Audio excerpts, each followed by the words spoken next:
Welcome to Dialogic 2016, iLEAD's intra-college debate. Our first motion for the day is developed countries should liberalize their immigration laws. But the main question is, when it comes to immigration, the main question is that of a moral question. The moral question being, do states, by states I mean countries or nation states, do states have the right to exclude? And once you let someone in, like something which Europe is facing, a crisis, once you let someone in, what happens to questions of citizenship? Because questions of citizenship also involves the question of giving rights. Immigration laws certainly should be liberalized. We are living in a world where we are having a humanitarian crisis with due to the conflicts of the world. People are looking to migrate to other nations for security, safety, and their survival. But if developed countries don't help them, who else will? I, as an individual, I, as a human being, I would like to choose where I would like to stay, or where I would like to be, or which nation I would like to be recognized in. It's a basic human right. That is what I feel. But we are all driven by our political borders, and political borders cannot, or rather should not, limit humanity. Also, one of the very important aspects of immigration is that it will help in cultural diversity. There'll be increase in product diversity. There'll be more ethnic restaurants. There'll be a lot of cultures. We'll be able to exchange a lot of cultures. But all this will happen only if there are migrants, and only if the immigration laws are made a little less stricter and more liberal. I'm going to speak against the motion. Okay, the debate on for immigration is basically polarized between the headless and the heartless. And right now, my opposition seems to be volunteering for both. Let me tell you, immigration happens basically because of income gaps and also because of the size of the diaspora. As the diaspora increases, there will be exceeding levels of immigration, and exceeding levels of anything is not good. It's almost like saying CO2 is bad. No, it's not bad. It has been there since decades, but excess level of CO2 is bad. It is harmful. It causes global warming. Talking about racism, 45% of the US population under 5 years old are Hispanics. So people, they're being racially abused every day. Your humane side of the factor is lost right there when you can treat children that way. You said that developed countries can help the underdeveloping countries by exchanging culture, and that can only happen through immigration. Let me tell you, we have a sushi store in Calcutta. The Japanese haven't really invaded our country or our place. We have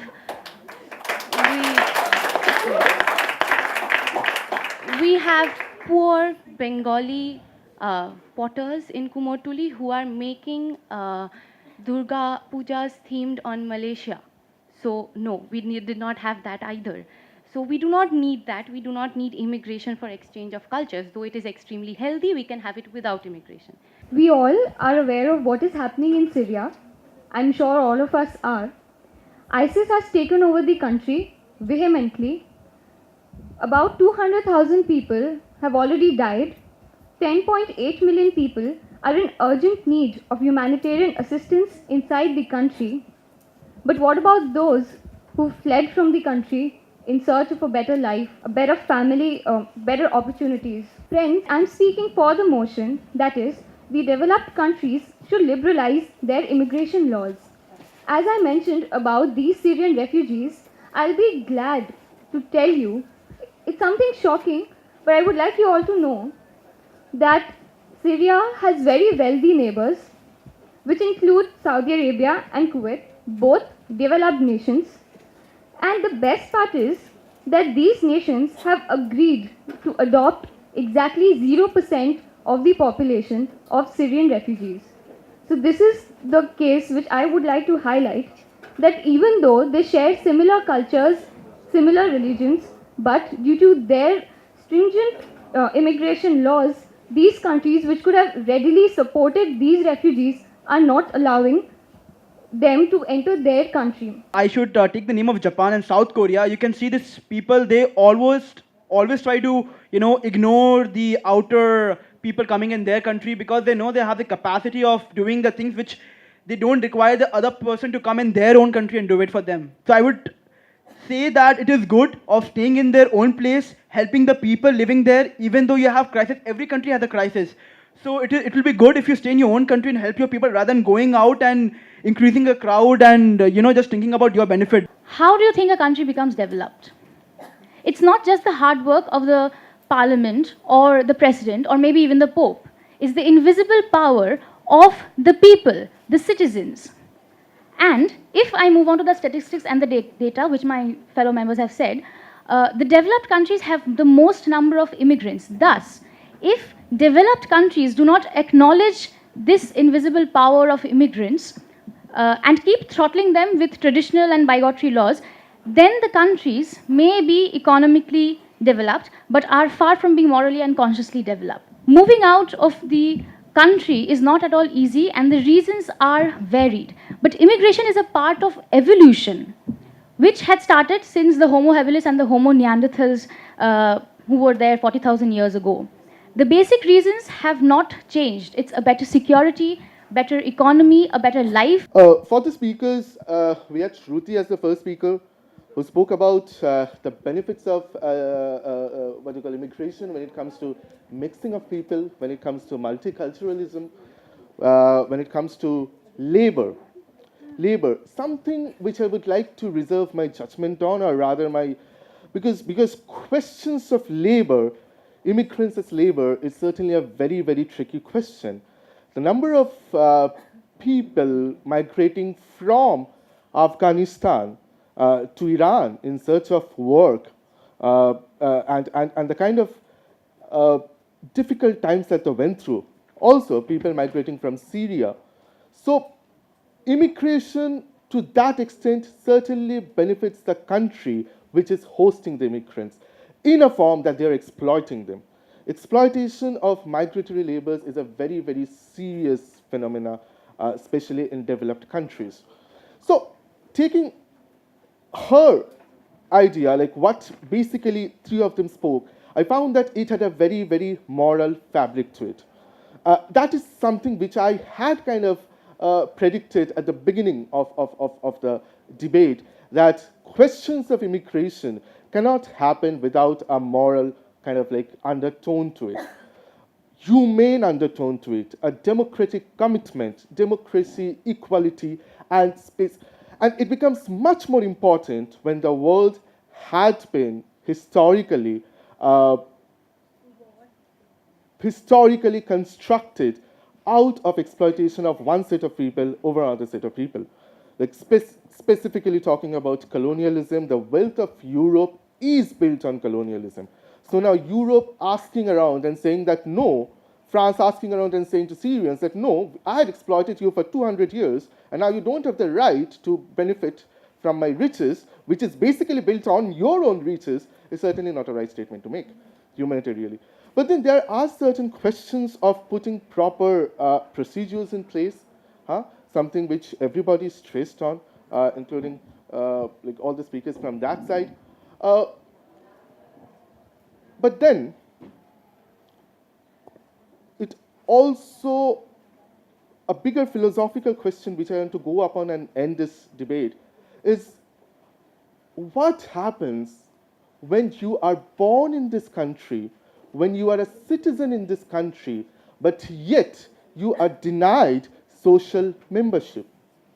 There is a difference between being a citizen and being a social member. What happens when a Bihari, quote unquote, kind of like infuriating many, I'm sure, when a Bihari, when a resident of Bihar comes from Bihar, and many Bengalis here, even though he's a very, very legitimate citizen, I've heard Bengalis saying that, wo to Bihari hai, main kya Bihari dikhta hu. What happens to those questions of social legitimization? What happens now? The bigger question that comes, or the bigger question that emerges, is immigration is not only cross-nation. Sometimes you are made immigrants Sometimes you are treated as secondary citizens in your very own country in which you are born.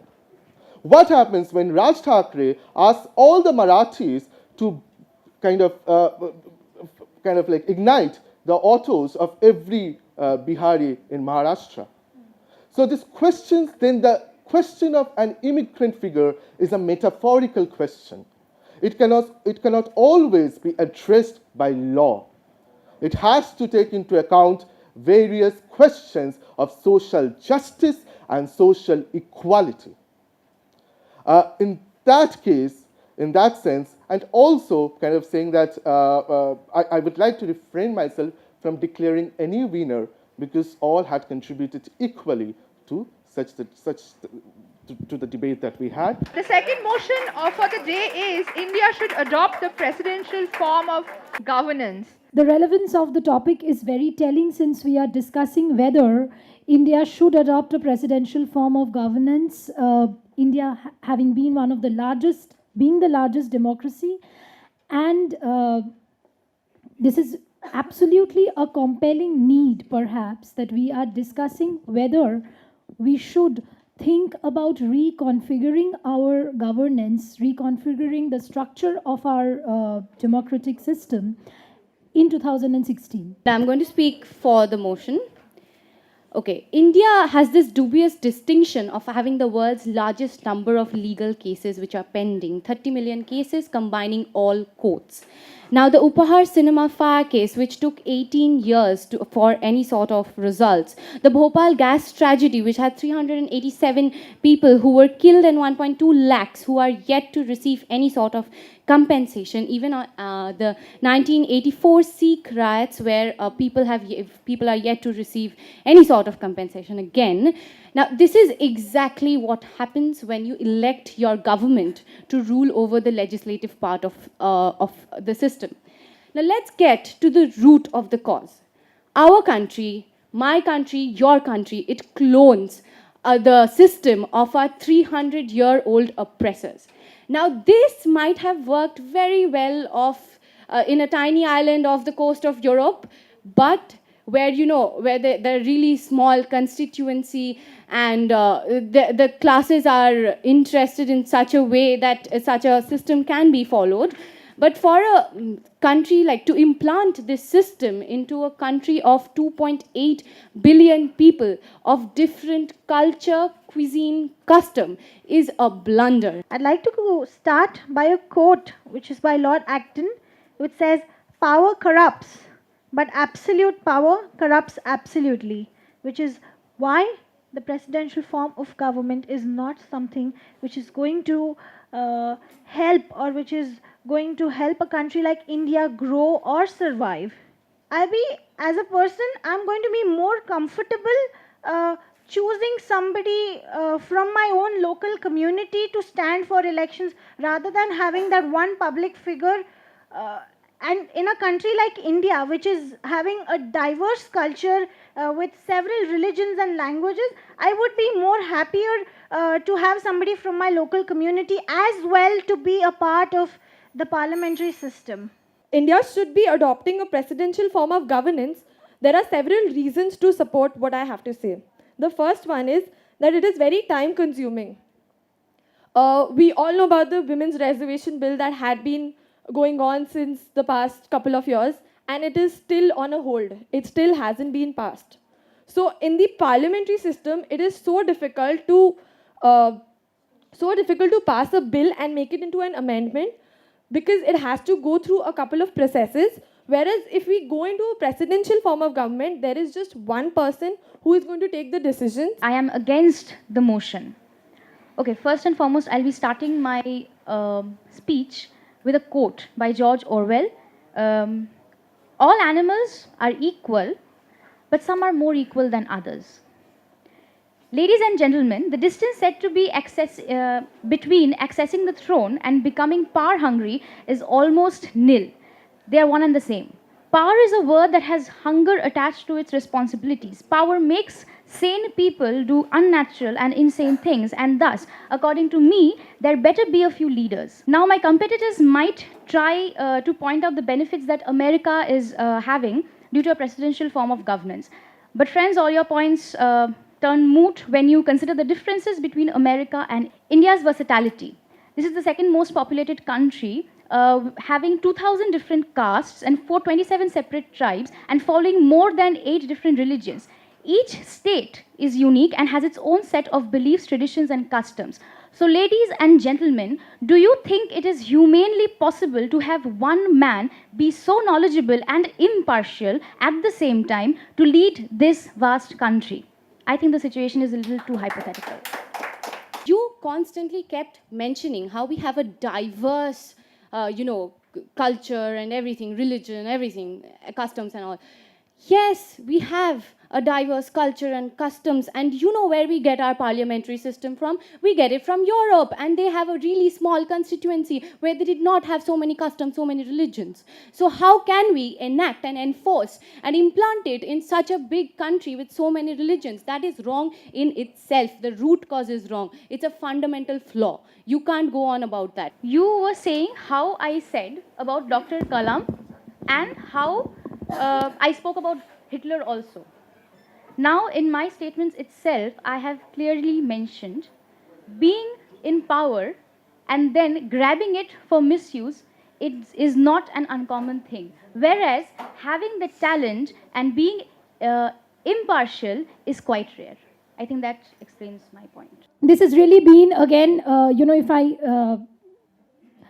if I've reserved any more comments that are to be made on this issue, this is not really a conclusive motion or a conclusive issue that we are debating upon. It's important that we are debating it, but it's more reflective than conclusive, I think, particularly because we are talking about this in 2016, and it immediately reminded me of a very oft-quoted statement by Rabindranath, which he made in 1916, when he said in one of his lectures that the problem that India is facing is social and not political. And I think one very important fulcrum of this debate has been India should adopt a presidential form of government. It is not a qualitative analysis perhaps between which is a better form of governance, a presidential or a parliamentary, multi-parliamentary, but rather India.